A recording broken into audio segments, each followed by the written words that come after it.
Can you make a kunai? Yeah. Rock. There you are.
Antler, drill.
There you go, one kunai.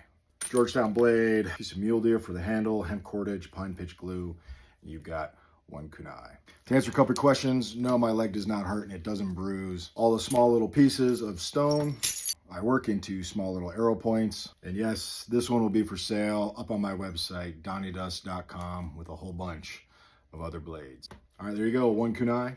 Appreciate you watching.